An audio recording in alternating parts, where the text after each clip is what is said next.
상하신 발 아래 엎드려서 날 깨끗게 하시기 원합니다. 날 정결케 하는 비밀 싸우니 흰 눈보다 너에게 하옵소서. 눈보다 더욱 희어지게 보시.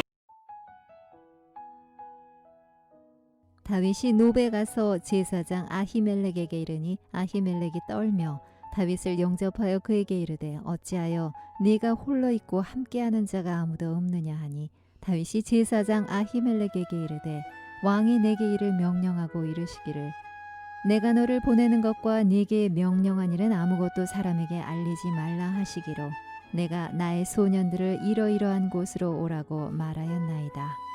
이제 당신의 수중에 무엇이 있나이까? 떡 5덩이나 무엇이나 있는 대로 내 손에 주소서 하니 제사장이 다윗에게 대답하여 이르되 보통 떡은 내 수중에 없으나 거룩한 떡은 있나니 그 소년들이 여자를 가까이만 하지 아니하였으면 주리라 하는지라. 다윗이 제사장에게 대답하여 이르되 우리가 참으로 3일 동안이나 여자를 가까이 하지 아니하였나이다. 내가 떠난 길이 보통 여행이라도 소년들의 그릇이 성결하겠거든 하물며 오늘 그들의 그릇이 성결하지 아니하겠나이까 하매 제사장이 그 거룩한 떡을 주었으니 거기는 진설병 곧 여호와 앞에서 물려낸 떡밖에 없었습니다. 이 떡은 더운 떡을 드리는 날에 물려낸 것이더라. 그날에 사울의 신하 한 사람이 여호와 앞에 머물러 있었는데 그는 도액이라 이름하는 에돔 사람이요 사울의 목자장이었더라. 다윗이 아히멜렉에게 이르되 여기 당신의 수중에 창이나 칼이 없나이까? 왕의 일이 급함으로 내가 내 칼과 무기를 가지지 못하였나이다 하니 제사장이 이르되 네가 엘라 골짜기에서 죽인 블레셋 사람 골리앗의 칼이 보자기에 쌓여 에봇 뒤에 있으니 네가 그것을 가지려거든 가지라. 여기는 그것밖에 다른 것이 없느니라 하는지라. 다윗이 이르되 그 같은 것이 또 없나니 내게 주소서 하더라. 다윗에 대한 사울의 아들 요나단의 우정과 그리고 충정 어린 아버지에 대한 설득도 결국 헛수고로 돌아가고 사울은 다윗에 대한 미움과 의심 그리고 그를 죽이려고 하는 그 의지를 접지 않았습니다. 결국 다윗은 사울의 곁에 있을 수가 없어 그 사울의 곁을 떠나 망명의 길을 걷게 되었습니다. 높당에 있는 아히멜렉이라고 하는 제사장을 찾아간 다윗은 3일 동안을 걸어서 자기와 함께한 이들의 안전과 그리고 식량을 구하기 위해서 제사장에게 찾아갔습니다. 우리가 많이 배고픈데 먹을 것을 좀 주십시오. 제사장이 다윗에게 말합니다. 누구나 먹을 수 있는 일반 양식은 지금 없다. 그러나 하나님 앞에 드렸던 12지파를 상징하는 두 줄로 된 12개의 진설병이 일주일 만에 이제 새 떡으로 교체하는 바로 그 작업이 끝났는데 그 물려낸 떡밖에 없지만 이것도 거룩한 장소에서 거룩한 제사장들만 먹게 되어 있으니 이제 이 폐기한 떡을 너희들에게 먹이고 싶어도 여기까지 오는 동안 거룩하게 살았는지 자기의 몸을 깨끗하게 했는지 그리고 언행과 생각과 행동 전체가 이 거룩한 떡을 먹기에 부정하지 않은지 그것을 물었습니다. 다윗은 우리가 이곳에 올 때까지 3일 길을 육신의 쾌락을 추구하지 않고 또 내 동료들이 여자를 가까이 하지 않은 그런 정결한 생활을 하면서 여기까지 왔습니다. 그러니 우리의 친구들과 그리고 우리가 가진 모든 옷과 밥그릇 다 깨끗하니까 그 떡을 주십시오. 더운 떡을 드리는 날에 이 떡을 물렸다고 했습니다.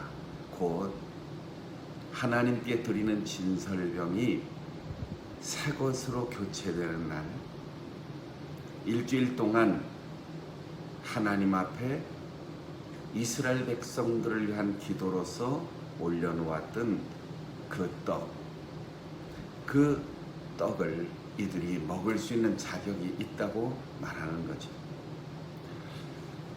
진설병이란 말이 히브리 말로 레헴 파님이라고 되어 있는데, 레헴은 떡이란 말이고 파님은 얼굴, 면전 그런 뜻입니다. 이스라엘 백성들 얼굴 대신 하나님 앞에 12개의 떡을 바쳤고, 또 그 바친 장소가 거룩한 제단을 통하여 하나님께 드려졌기 때문에 그 떡이 하나님 앞에, 하나님의 얼굴 앞에 이스라엘 백성들이 있습니다. 이런 의미를 갖는 거죠. 마태복음 12장에 보면 예수님께서도 다윗이 시작할 때 이 율법의 규정에 의하여 제사장만 먹을 수 있는 이 떡을 교체하는 날 다윗과 그와 함께한 사람들이 먹었다라는 얘기를 예화로 말씀하신 적이 있습니다. 지나친 율법주의나 또 종교적인 우월감을 경계하여 사람이 날짜보다, 사람이 의식과 규례보다, 사람이 그 어떤 율법보다 더 중요하다, 이 말씀을 하실 때 예화로 사용하였는데, 거룩한 떡을 먹을 수 있는 자격은 아히멜렉이 다윗에게 요구한 단 한 가지 조건입니다. 너희들이 여기까지 오는 동안 성결했느냐, 거룩했느냐. 거룩한 자라야 거룩한 떡을 먹을 수 있다라는 겁니다. 사랑하는 성도 여러분, 우리가 피난길을 가든 재난을 만나든 또 몸이 병들고 피곤하고 어려운 인생길을 걷든 하나님이 우리에게 주시는 소중한 기회가 정말 축복의 기회가 되기를 원한다면 우리는 하나님이 주시는 그 은혜의 선물을 누릴 수 있도록, 하나님께서 주시는 그 선물을 받을 수 있도록, 거룩한 떡을 먹을 수 있도록 거룩한 자로 살아야 합니다. 일주일에 하루만 거룩해서 안 됩니다. 교회 와서는 거룩한 척하고 교회 문을 나서는 순간 세상의 모든 사람과 똑같이 산다면 그것은 거룩한 삶이 아닙니다.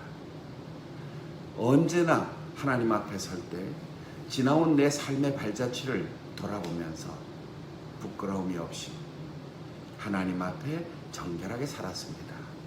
내 육신의 쾌락보다 하나님의 영광을 추구하며 살았습니다. 내 배를 불리고 내 입을 즐겁게 하기보다 하나님이 기뻐하시는 일에 헌신하였습니다. 이 세상에 어떤 유혹이 있어도 흔들리지 않고 정결하게 이 길을 신앙의 양심에 부끄러움 없이 한 걸음 한 걸음 주님께서 걸어가신 그 발자취를 따라 걸었습니다. 이렇게 얘기할 수 있어야 하는 거죠.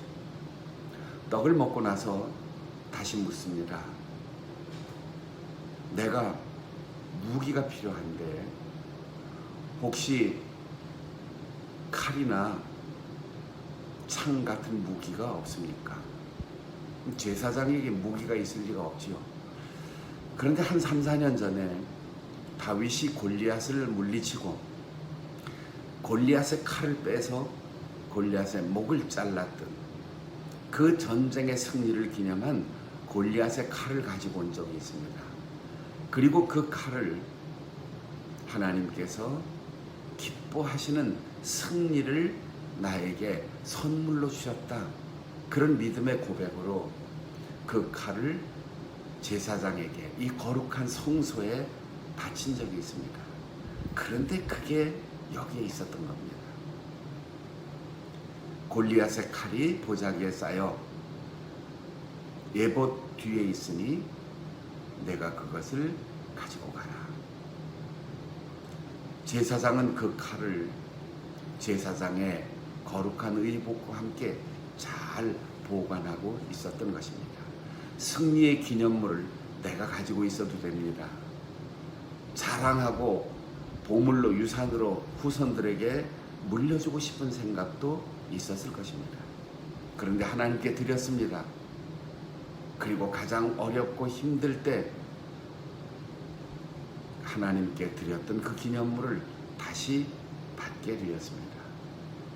주의 귀한 성도 여러분, 지금은 내가 하나님께 드리는 시간, 내 재능, 내 물질, 그리고 나의 힘, 나의 인간관계, 그 어떤 것이든 아까울 수도 있고 내가 뭐 이것까지 드릴 필요가 있겠는가 그런 생각을 할 때가 있을 거예요.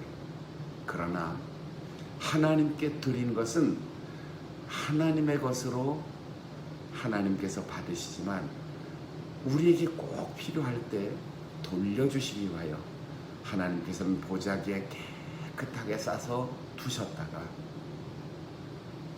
피를 닦고 세상의 녹도 방지하고 그리고 가장 필요할 때 다윗에게 돌려준 그 골리앗의 칼처럼 우리에게 돌려주시는 거죠. 거룩하게 살아서 거룩한 음식을 먹고 아낌없이 하나님 앞에 드려서 내가 꼭 필요할 때 다시 돌려주시는 하나님의 은혜를 우리 모든 성도들이 누리며 살아갈 수 있기를 바랍니다.